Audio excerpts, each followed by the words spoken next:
NTA2 Lagos Network Center, your reach out station. Hi, my name is Victor Osago. You are watching NTA2 Channel 5. Don't touch that dial.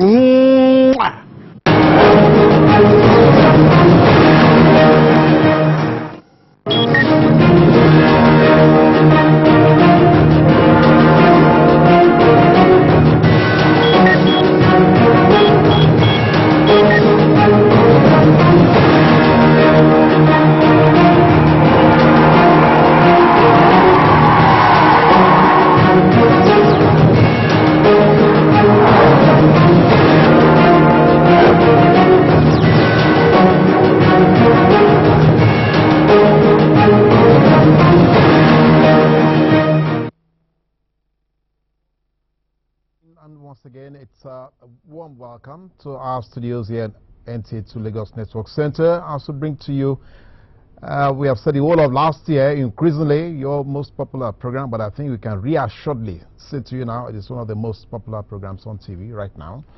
And that is Close Flow. We try to bring it to the studio and to the table. Distinguished Nigerians who can therefore give expressions or give some kind of articulation to our dreams of how we can make this Nigeria work better. Again, today we are not going too far from that. We have asked another young Nigerian, well, young relatively in terms of how old Nigeria is or how old Nigeria should be. We are celebrating 100 years of, can we agree it's a nation yet? Well, okay, all these questions will be discussed now, and so we have in the studio a legal luminary. Is the Secretary General of Lower Niger Congress. The Lower Niger Congress actually the co-convener of the Movement for New Nigeria. He is also the lead counsel to the suit challenging the current national constitution that we run here. So we are going to be having all the questions about constitution making, about federation, about confederation, about agreeing to stay together, about disagreeing to stay together. All these questions we are going to be dealing with this morning. And our guest is Barrister Tony Nadi. You're welcome to Close Flow. Thank you. Now, let's understand the ground norm. So, what exactly is this notion about we are going to sit down, national conference, sovereign national conference, no sovereign national conference? I mean, that is what the issue really should start with. Okay, so yes, so what exactly is all this about? Well, the Nigeria as we know it today was the creation of the British in their colonial adventure with their front leg, Frederick Lugard. And it was just a matter of a business venture for them to have conquered or tricked, however they managed to get control of this vast expanse of territory, starting with the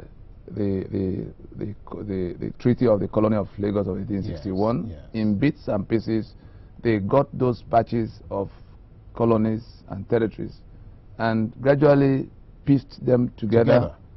To the point you had the Oil Rivers Protectorate, and so as at 1906, they consolidated the Southern Protectorate into one block of Protectorate of Southern Nigeria, and then by 1914 they had gone through the entire gamut of processes of merging the Northern and the Southern Protectorate into one block, which his consort at the time, later wife, named Nigeria. So Nigeria was the product of that illicit, because we were not consulted in all of that process. When I say we, Southern Nigeria, because from the records we have in our hands right now, which are ready before the courts for examination, it turned out that in all the years, in all the time it took them to consolidate these treaties in 1914, ultimately, that they were doing so in close consultation with the northern part of the country. And then just 3 days to the enactment of the amalgamation proclamation. The treaty, yes. Yes. That was when the South got to know that what was going on. Yes, that they were going to be lumped together with people they never met, people whose ways are totally different from theirs. And what we're dealing with today is can be likened to a congenital structural deformation, deliberately made to be so, because what really happened was that these people, the British, knew they would have to leave at some point. And based on their experiences from other places where they had colonized, they were, from the onset, making provision for who will hold their interests on their behalf. Therefore, from that time to now, Nigeria had not really been the project of those who are locked in here. And the hue and cry you hear all over the place are, protestations against that bad arrangement, because it became a master-servant relationship kind of a thing. And the closest example we can find in modern times is the apartheid constitution of South Africa. The only difference between ourselves and South Africa was that their own ordeal started in 1910, when they thought they were becoming independent. Our own ordeal started in 1914.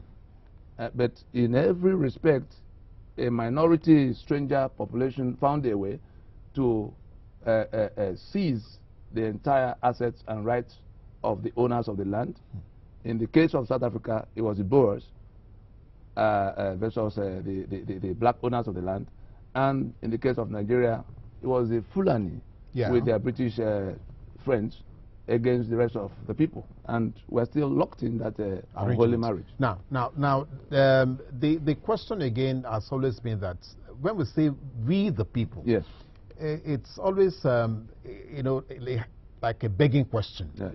Who actually would say you're representing the, I mean, how, who is the meaning of we the people? Yes. The constitution that is preambled by that phrase, yes, we the people, that we the people is supposed to be proceeding from the mouth of those who would have been countries of their own, but for that union of Nigeria, having agreed among themselves to become one union, to be called Nigeria. To be called Nigeria, and then spelling out the terms of that union in a document called the Constitution, exactly like the memorandum and articles of association of a company, in which the shareholders and promoters of the come business together, agree on what business they want to do, how they want to do it, how they're going to share their profits and losses, how to make adjustments. In all of that, it is after agreeing that they incorporate that agreement, it becomes the company. Okay. And then all of what they would do is already settled. They then hand over that document as the Bible to a management team they will recruit, because they may have other things they are doing, but that XYZ Limited becomes the charter creating and regulating the affairs of that XYZ Limited is exclusively the business of those who are staking their lands and their assets in to form that XYZ. Therefore, in the case of Nigeria, you are talking about a Yoruba bloc that could be a country of 55 million people. You are talking about an Igbo bloc, an Ijaw bloc. Many countries of the world are not, so many of them are not up to 1 million people. So if you saw a preamble with the people at the beginning of our constitution, it is the signature, giving life to the title document by which Nigeria is to be managed. Is not just is created and managed. There are two different things, because the quarrels going on all over the place now, whereby people actually raising flags. We saw when the Yoruba raised their flag the other time. Yes. Earlier than now, it was Biafra. Yes. The other time it was Ogoni. Yes. It was Isaac Boro. Yes. And co. It had never ceased. And you remember the Araba incident, where at the onset of commotion in 1966, the North actually dressed back. Yeah. They shouted, Araba, we want to go. Yeah. They were no longer interested in the union.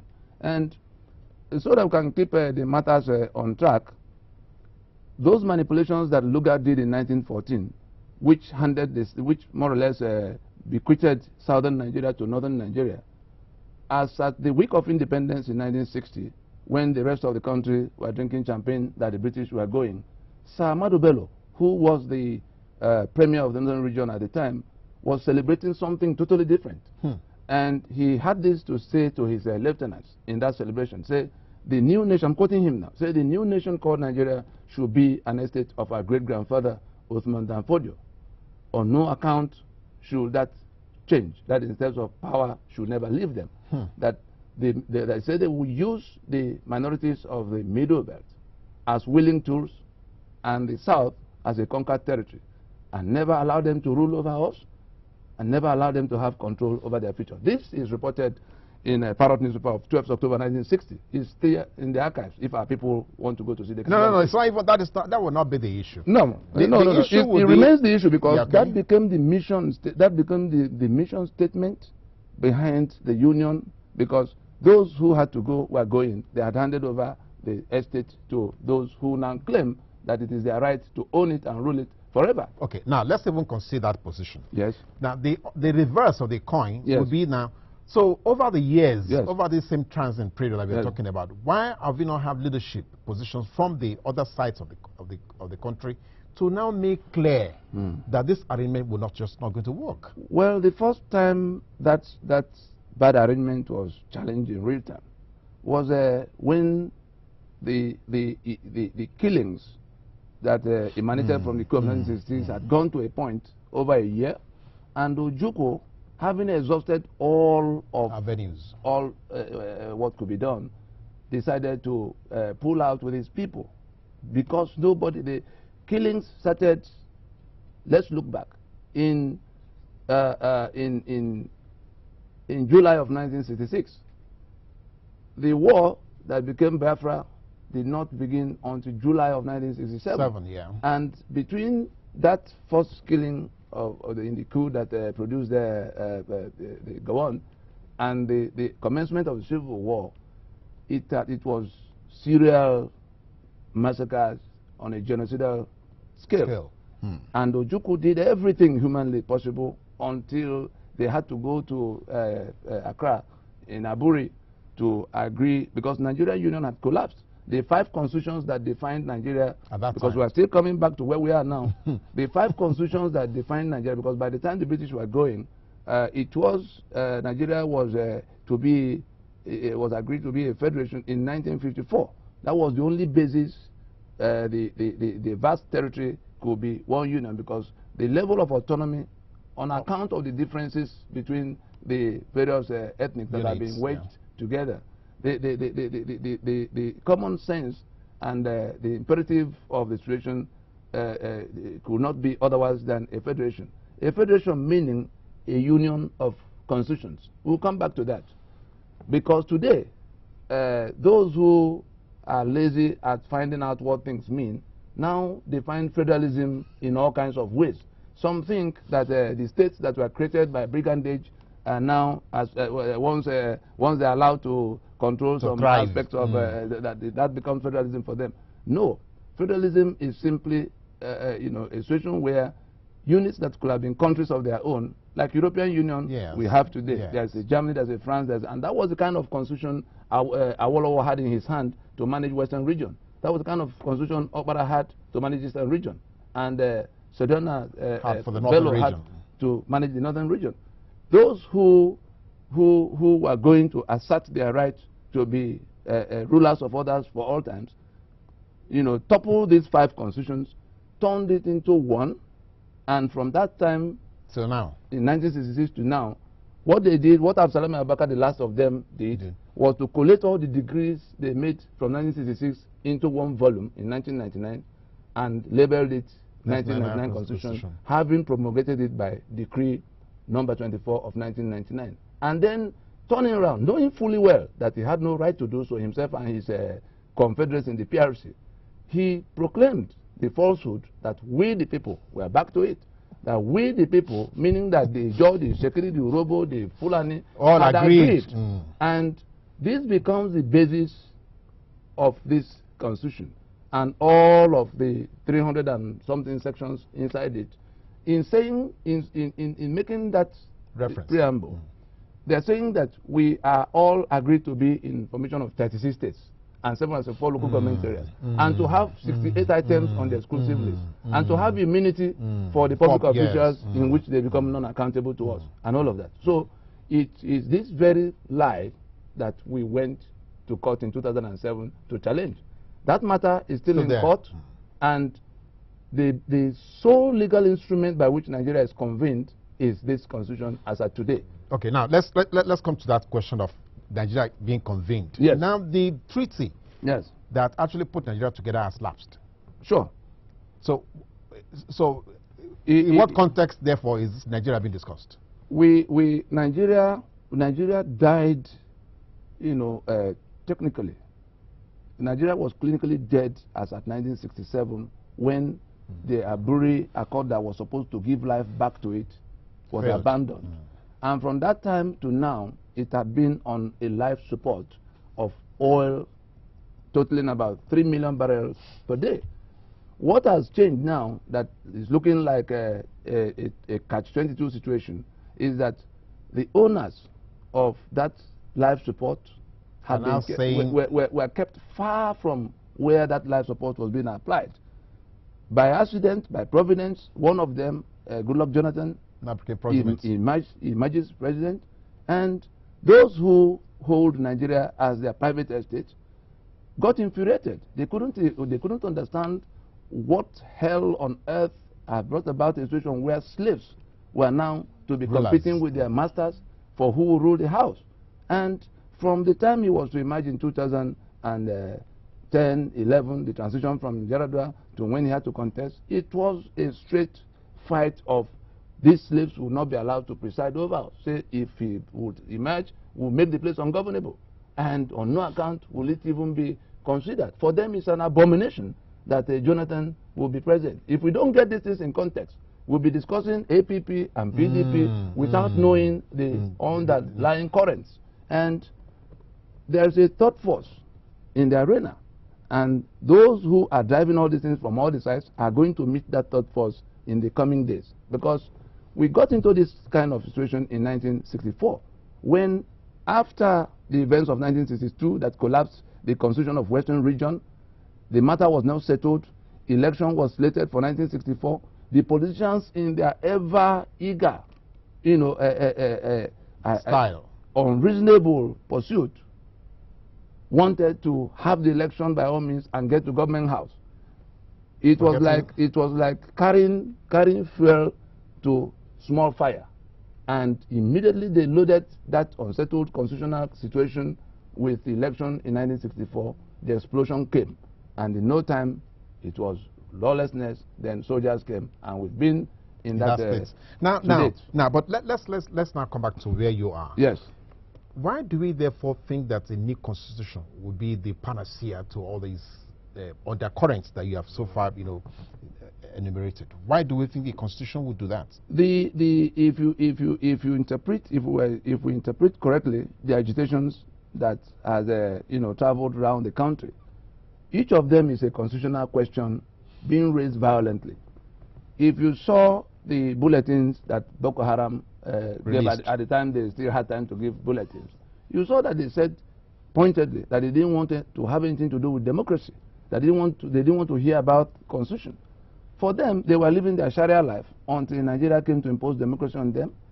You may think they are madmen, but I can assure you that they have a right to insist on what they want, especially when 12 contiguous states, permit me to show in some relief the kind of situation we're dealing with. By the way, the movement for New Nigeria, this is the map of the New Nigeria we are proposing at this point where we have to agree afresh. In a situation where, back to what is really at issue, these 12 states of the uppermost north almost simultaneously passed Sharia law in year 2000. And he went through all the processes, and we didn't hear any loud cry from those, from amongst their people that they didn't want that. And a few years down the road, Boko Haram emerged to enforce that Sharia. Therefore, in addition to all of the other complaints that the rest of the country had, because those who are descendants of that Uthman Danfodio incidentally happen to come from all of here. That area. The willing tools that Sadana talked about, the Danjumas and Gowons of this world, the Jogoyaros, are all from here. And then you had the entire oil stock which Nigeria lives on coming from here and all of that. And we're saying that if it has come to where the amalgamation that brought us together, that has a lifespan expired on the 31st of December 2013, that's the full 100 years lifespan. And then the constitution that is the sole legal instrument by which Nigeria is being governed, is held together and being governed. Two different items. Okay. Is say that constitution has been shown to be a forgery and a fraud. I don't know of any other definition. I'm a lawyer of 22 years plus. I don't know of any other definition of forgery than that Mr. X makes a document and claims it's Mr. Y. Unfortunately for Absalami and his co-travelers, he also narrated the story of how he came about this constitution inside the document. He said he formed a constitution coordinating committee that went around the country and came back to report to the PRC, and that the PRC looked at the report, removed what was bad, added what was good, and promulgates the rest into law to be called the 1999 Constitution to take effect at so time. And then it is only on that basis that this union is standing. It is only on that basis of falsehood that 3 million barrels of crude oil is being sold in the name of Nigeria. Now let's come to where we want to go to. Yes. What is the question of now sitting down together and agreeing how we're going to get to this place that you are looking at? Yes. Now, how do we begin to put everybody together now to come to a table? How? I mean, because if we're going to look at ethnic nationalities. We have been at it. Okay. By the time we convened PRONACO in 2005, yes, with Chief Enohoro, Shoyinka, Ojukwu, and the rest of them, we had come to the realization that the government of the day would not listen to the cries of the people to rework the basis of the union. Okay. And we were lucky we had 164 ethnic delegations, including those who were already carrying arms at the time. You saw their 164. 164. The American government had the presence of mind to send an observer mission. The European Union sent an observer mission, but the warlords of Abuja at the time, those who are now writing 18-page letters to their successors, did not consider the people doing those things of any moment, and therefore ignored their gathering. But I was in the thick of that event, and we had a process that lasted a year and a half. We sat in Lagos, sat in Port Harcourt, sat in Jos, looking at all the issues. Looking at all this with nobody excluded. Wherever we found settlements in Nigeria, we went there. We asked them, what brought you here? How do you want to make it better? And at the end of the day, we had a product from it, which would have taken us back to federalism and would have saved the Nigerian Union. Because all of what were agreed in Aburi as the mechanism for taking Nigeria back to where it track, should be, you know, were the guiding principles of, together with the right to self-determination, which had come from the UN in that period. They were the basis of the thing we found the ethnics demanding. And everybody, including those who were carrying arms, and I'm talking about those who later became MEND, those who were already OPC, those who were already MASHOP, we went everywhere, we pleaded with them, we persuaded them to put the arms aside to come to discuss. And from the outcome of that, you could see that Nigerians were willing to live together. But those who allot 500 million naira salary to themselves, who sit in Abuja to maintain the fraud, do not want to hear anything about it. They now say that our sovereignty vests in them. And that will be the next phase of the engagement, because in the coming days, because the discussion that Mr. President, we must congratulate. Yes, because I'm just going to come to that. We must celebrate the courage of the first statesman that has emerged in government house in Nigeria, Goodluck Ebele Jonathan, who, in spite of being current president, in spite of his party being in power, able to retain power, saw the danger coming. Because the owners of Nigeria, at the time we finished PRONACO, we had a fallback position. The map I was showing before was what the ethnic nationalities decided at the time, that if those who say Nigeria belongs to them exclusively will not listen, therefore we will wind up the union. Knowing that the amalgamation expiration was approaching, and the constitution that is the title document has been shown to be a forgery, and it cannot be like a check you present in the bank that was not signed by the owner of the account, that is the kind of title document by which Nigeria is holding the entire territory together and governing it and sharing the money of people who will never be allowed to come near. And therefore, where we are now is that Mr. President has called that meeting, I believe, wisely, but the same forces that toppled the basis of Nigeria in 1966 are telling him to his face that cannot be. That cannot be. They have opposed it in every way. And even when the committee got set up, they found a way to wangle things in a manner that what the report of that committee portends is that we're just going to go do the old thing the way it used to be. Yes. The logic of a federation is a union of constitutions. And Nigeria fell into the pit we are still in 1966 when those constitutions, those 5 constitutions that defined Nigeria got toppled. Yes. Therefore, if having seen the raw end of unitarism, which was what we have had since 1966, if having felt it in all respects, we decide now to go to cure it, the first order of business, except we don't want to treat the ailment, the first order of business is to restore the constitutions that will then federate later. How do I mean? Exactly. They are asking ethnic nationalities, the matter of who has to discuss. Yes. I think that one has been overcharged. It must be ethnic nationalities. But you cannot ask the 500 or 300 to come and sit down and start come to one place. The answer to it is simply, in the conference has to take at least 2 stages. Okay. It could be 3. Okay.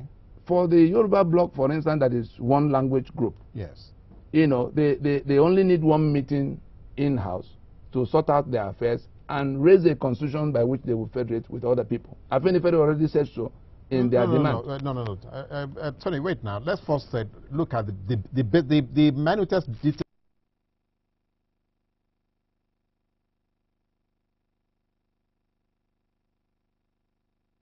Speak. If Yoruba were to lock themselves in a conclave today, I can assure you that their choice of leader will not be Olusegun Obasanjo. Well, no, that's not the question. It's not who should not be there. It is who decides who should go there. Okay, all right, the Yoruba will decide for themselves. We'll take a break now. We still have Tony Nadi here. He's already laid so many things on the table, and one way or the other, we must find some answers to the questions that he has thrown at us. And you don't go anywhere. Stay with us, and shortly we'll be back. It is still Close Flow.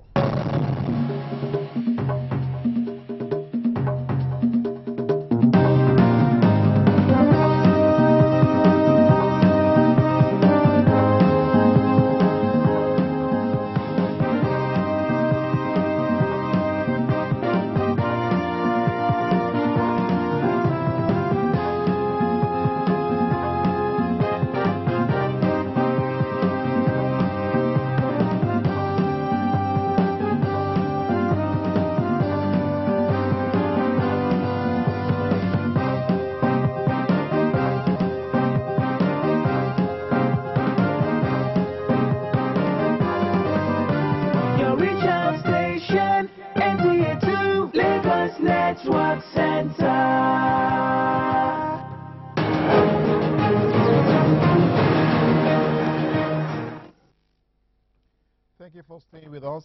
We still have with us here Tony. It's been a mouthful, you know, and actually I'm not sure we have really touched half of what he intended to share with us here today. But let's quickly come back to the issue of how to proceed. Yes, how will this be done? Because that's a question everybody's asking. Even the poor man selling roasted plantain on the street wants to know, will they hear my voice?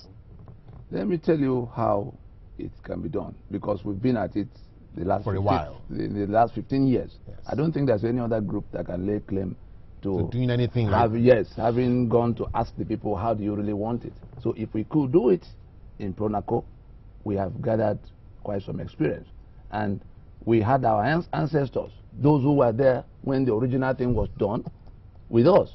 If we had an Enohoro in our midst, and we had an Ojukwu in our midst, and we had a Shoyinka in our midst, these are men who have been through all the departments of it, and we were able to get them, those who everybody thought would never agree, to agree. Because after all, what is it we are looking for? It is to have clean water run in every household, shelter over the head of our people, food on their table, education for those who are of school age bracket, and all of that. Meaning that we wanted to reconstruct our society away from that of corruption and larceny, because Nigeria was designed as a criminal enterprise, and it hasn't changed to date. By the British, not by Nigerians, though. But those who inherited it even have outdone the British in stealing what, because when the British were taken as of right what they found in their colony, they still had the presence of mind to do something, yes, to leave something behind. And yes. These ones are just, you know, sitting in one corner of Abuja and sharing more than 550 billion every month. We're talking of a daily income of more than $250 million that Nigeria earns. By this constitution, no part of it. Let us even touch on at least 5 of the items here that make the document totally unacceptable and render as criminals those who hang on to it as the sole instrument of governance that should never be renegotiated. Starting with that preamble that lies that we have submitted our lands and our people into a union called Nigeria.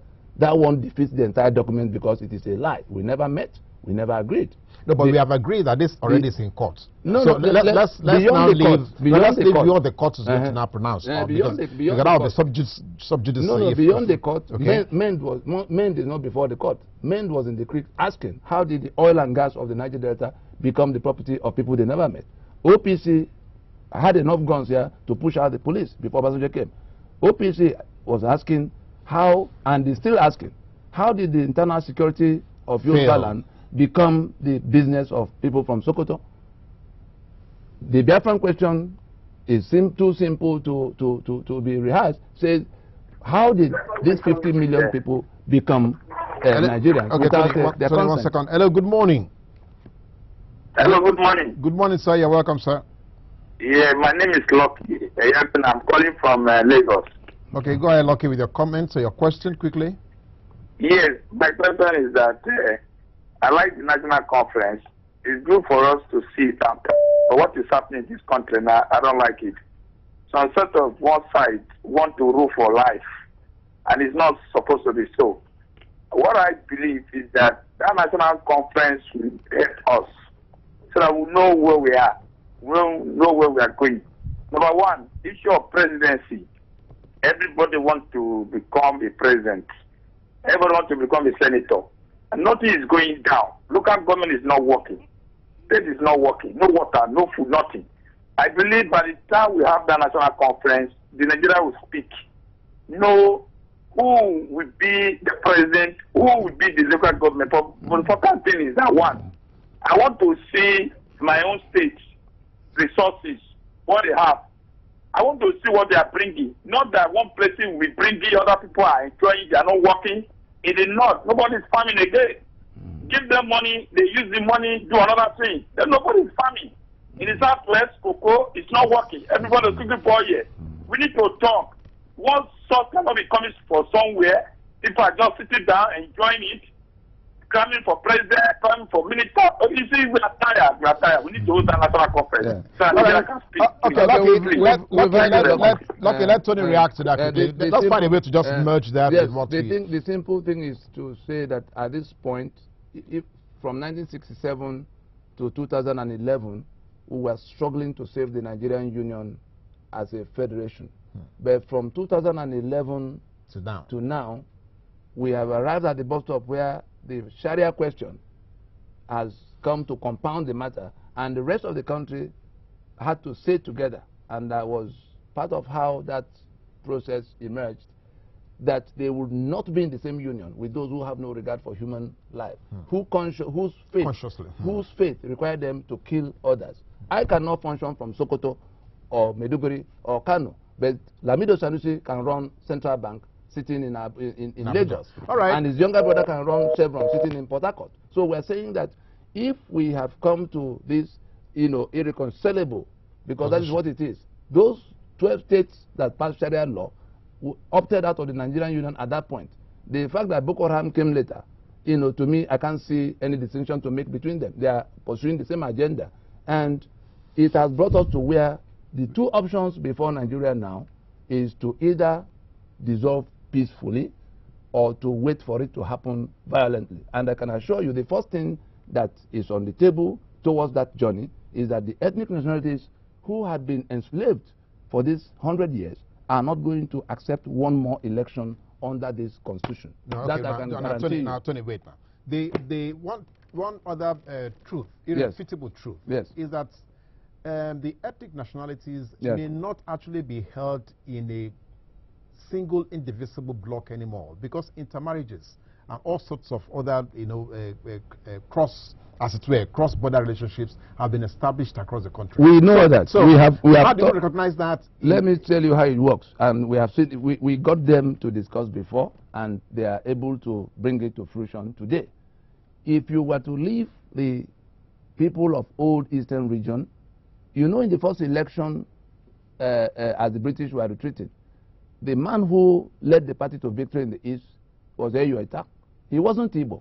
There was a level of relationship that had been established.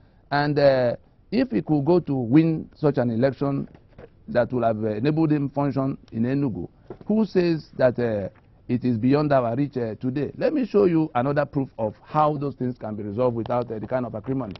We have, this map is a map of 1885, which the JO presented together with the other ethnic, Niger Delta nationalities to this very Okuromu committee.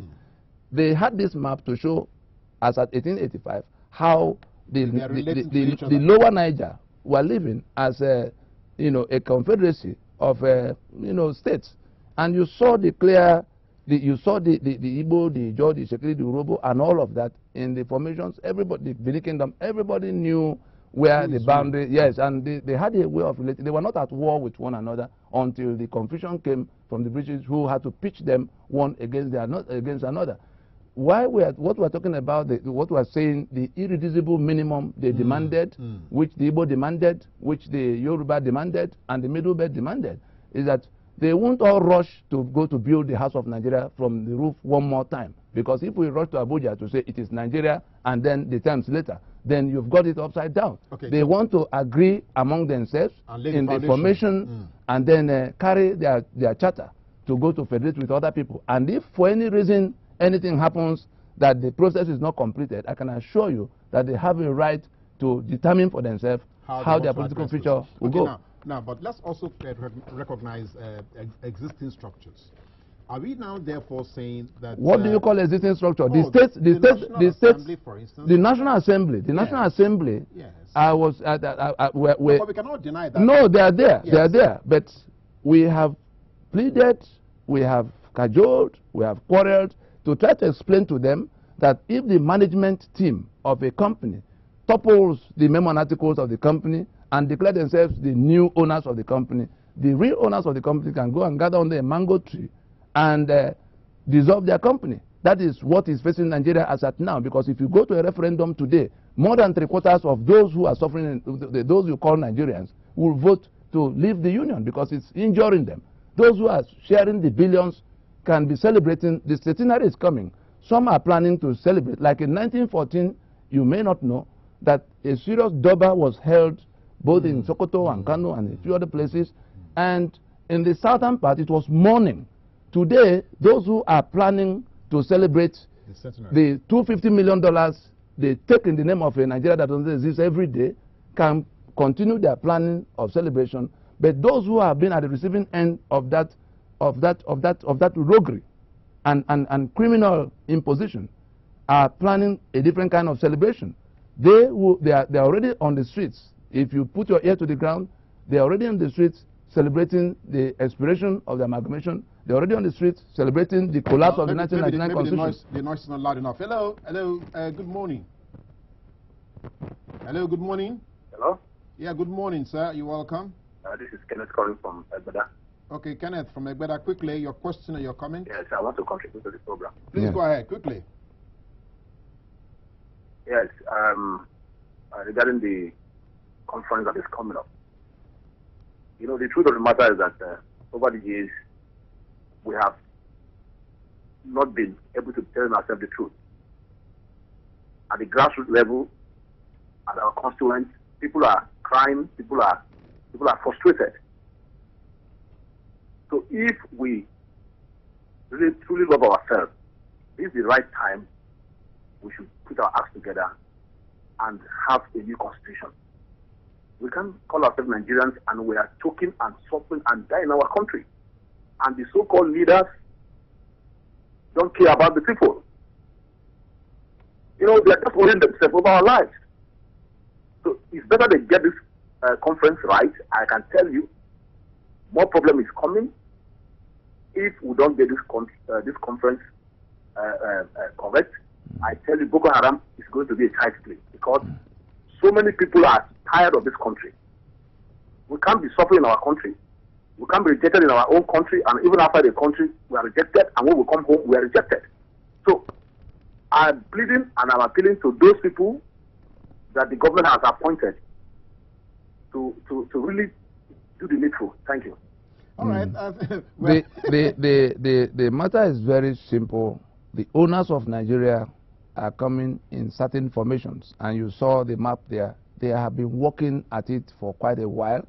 The government only responded by calling that conference. If that conference was not called as at October, if it was after the 1st of January 2014 that somebody was trying to call them, I can also assure you that it will have been too late. Okay, but even now... Let's come to address, because yes. you said also that this has been on for a while. Yes. We lost that caller. Yes. Please, just in case your voice... Hello? Okay, just in case your voice call is not coming through, please use the second line and send us a text message that we can read to Tony, and he can, of course, react to your position. So that we don't lose the opportunity of the question is raised, what we need to do now is to do exactly what South Africa did in 1990, where a sitting government of Frederick de Klerk acknowledged that the apartheid constitution was no longer valid to carry the society, and called a conference that lasted 5 years for them to decide a new thing. In that period, elections were suspended. I know. Hello, good afternoon. Please, your TV set volume, the volume of your TV set is too high. Hello. Hello, okay, good. Good morning. Hello. Good morning, we can hear you quickly. Hello. Hello, we can hear you. Good morning. Talk to us. Probably the connection is not right. Yes, okay. So as it were, we have the opportunity today to do what Frederick... South Africans did. Yes, because the apartheid constitution was the basis of the election that brought Frederick de Klerk. But the nature of the problem to be solved was not one in which an amendment could be contemplated. It was to accept that the master servant constitution could no longer carry the South African society because it had been resisted on the street. And they now accepted to go into a conference to devise a new arrangement. Okay, all right. We have a caller online, yes? Hello? Hello? We can hear you. Please go ahead with your comment. Hello? We can hear you. Go ahead with your question or comment. Hello?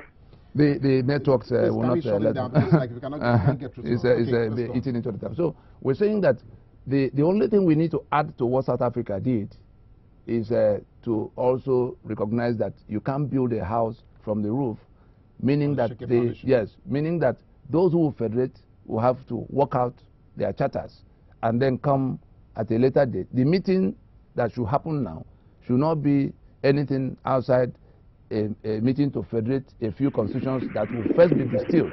Anything less than that, nobody is going to pay any attention to any gathering of co-travelers in another direction. The peoples of Nigeria are working out their salvation. Let's hear our caller. Hello? Hello? Hello, ma'am. Hello? Hello, ma'am. We can hear you, ma'am. Signal had to go. Hello, good morning. Good morning, ma'am. Please talk to us. We can hear you. Where are you calling from? Oh gosh, we lost that. That's the kind of country we live in. No road, no school, no nothing. Yet monies get shared out every day by those who have become the owners of Nigeria. Let's also come to agree with how we are going to be able to do this. Yes. If the National Assembly is going to be in place whilst this process is going on, what's the kind of time? Yeah, pertaining what we are discussing now, okay, I really appreciate it. I'm calling from Lagos. Okay, sir. Your name, sir? See, this country, sometimes when you go outside this country, you'll be ashamed. People will begin to point hand on you, and when you come to this country, you don't feel comfortable as a citizen. Even you enter some offices, they ask you the state of origin, this and that creating that not enabling environment. And it's a harm to the. If we claim we love one another, all these things should not be there. If I'm Mr. Koro, I'm Nigerian. I'm Nigerian, full stop. It doesn't matter the state or the village I come from. So this is affecting us. Even in the military. I remember 1985 when I sat for NDA. This type of thing affected us in Kaduna. They just come up with people that didn't take exam and push them into the army. And we that passed the exam were flushed out in the name of medical test. Somebody will come up with a letter, I say it's from a general. All these things are very wrong in this country if we claim we are one. So let this national conference be held. And the people should be careful on what they are presenting. They should also look the minds of the masses. Thank you, sir. Okay, thank you very much, madam. We didn't catch your name, Let's clear that point Yes. quickly. The matter of what will happen for the conference to yield any result at all, because those who have suffered impositions in the past are not going to take even one more inch of imposition, because they are already in a rubber. The constitution that hold them together, to tell you how precarious the situation is, Yes. the constitution that hold them together or that held them together has collapsed from the point the president accepted we needed to go to. If you read his inauguration speech, Yes. you will see he was saying that we have lost our way, we need to do a new thing. And the sovereignty of the people will have to come to play here. And when I say sovereignty, it is if you go to United Nations instrument that govern the situation, you discover that this right to self-determination, which the UN put Pronounced. at the highest pedestal from September of 2007, accrue to communities But in not the like ancestral. minorities. No, not minority. They say United Nations Declaration on Rights of Indigenous People. All you need to enjoy, all you need to qualify to enjoy that right is that you are in your ancestral space. That instrument says you are right, you are at liberty to be there by yourself. If anybody has to work with you, that person has to persuade you. If you are not persuaded, that person must let you be. That is the summary of that instrument, and it appears Nigeria does not yet know that they are still talking about secession and all kinds of things. Kosovo has moved from Serbia. South Sudan has moved from forget the little confusion that's been going introduced on there, right? from outside. From outside, we know what's going on there. Okay, this is from Good Morning. My name is Okuduli Odeze. My opinion is to allow the Federating Unit to bring forward their constitution first of all. That is the absolute minimum. Anything less than that, all of those who had agitated for a new arrangement are going to be opposed to it, and we will not remain in a Nigeria opposing it. We will. You saw the flag and the anthem and the constitution of the Yoruba side. Yes. The rest, the lower Niger, that is the eastern side, theirs had gone very far, and that right to self-determination will be exercised on their own terms if Nigeria has become impossible. Now, I know you're a legal-minded person. Yes. It would be improbable that we will allow this to degenerate to the point where it will be worse than chaos. We don't want anarchy. No. So, it is. You have to work. You have to work to avoid anarchy. We have done this length of work to try to avoid anarchy. But you had people who sat in Abuja telling us that our sovereignty now vests in them. Even by section 14(2) of their constitution, they said that sovereignty belongs to the people from whom government, through this constitution, derives all its powers and authorities. Yes, and you come to the preamble to say we have exercised that right to make that constitution when we have not. I'm saying in a legal framework. Yes. Everybody has a right. Yes.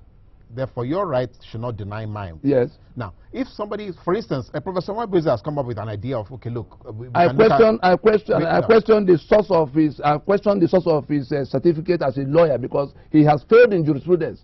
I had to go to answer pointedly. We've said this. You bring him to the studio so that we can show him for who he is. I'm sorry to get it to this, but he wrote a 3-page piece that was published in Vanguard, and I got invited because we had said something the opposite about the issues he had raised. Nwabeze was happy to boast that he was one of those who worked with Rotimi Williams to draft the constitution that became Constitution of 1979, way back 76, 77, before the Constituent Assembly was called, at the instruction of Murtala Mohammed. He was happy to announce that one constitution was enough for a federation. I don't know who taught him that kind of jurisprudence. He was happy to say that he is recommending the same thing for today. This, he was happy to announce that our sovereignty was now with the government. Who taught him that kind of jurisprudence? And he has trained 3-4 generations of people who have become senior advocates and professors themselves, now deceiving and the mediocrity that have been built from all of that. National Assembly is now standing and telling us that our sovereignty vests in them, therefore we can no longer have a meeting that will be final in its decisions. Now, okay, I'm also a little bit worried that how do we get this to the street level? No, because it's one thing. You will find it on the streets in the coming days. No, wait. You will find it on the streets, not in any rancorous form. No, that's what I'm saying. The ethnic nationalities are organizing. They're only waiting for government to come to meet them halfway. Okay. Mr. President has done his bit. He has succumbed to the pressure. You know, he was opposed to a conference. What made him change? It was because he saw reason that sovereignty belonged to the people at all times. And therefore, you could not sit in one corner and say you were deciding for them. He has done his bit, but those forces that say that the rest are slaves and they will be masters for all times are trying to block him, trying to edge him out, trying to chase him away from the place.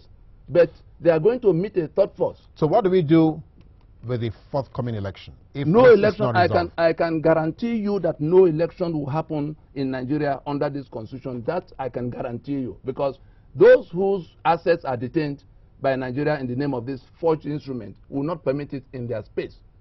It will be a matter that will be resolved on the street.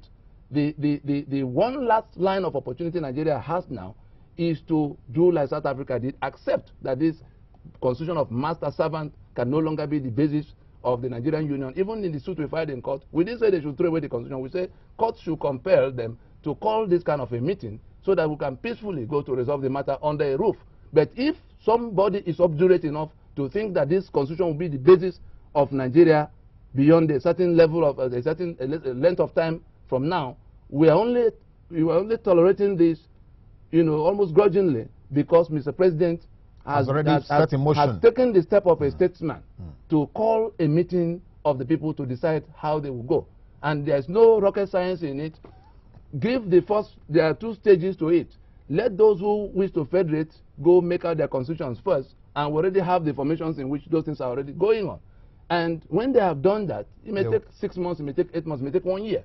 It may take 2 years. We've been having this problem for so long. Why can't we take the trouble to, in 1960, if there were elders in the land in the legislature, Nigeria wouldn't have collapsed into a situation where war came from the total unreasonableness of the politicians of the time that consumed 3.5 million from my part of the country. Those who didn't lose the human beings that got killed may say whatever they wish to say. But we will not sit by. Whatever else needs to be done, we will not sit by and allow it to repeat itself for this day. Thank you very much, Tony. Everything about Nigeria is very passionate.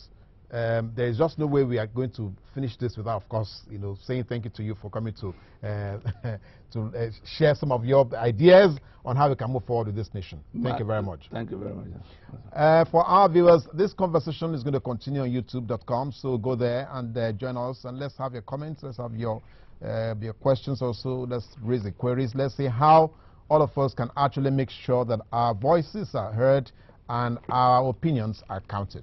Thank you for watching. This is Close Flow. It returns before the end of the week. Thank you for watching. Go have a great day. Bye.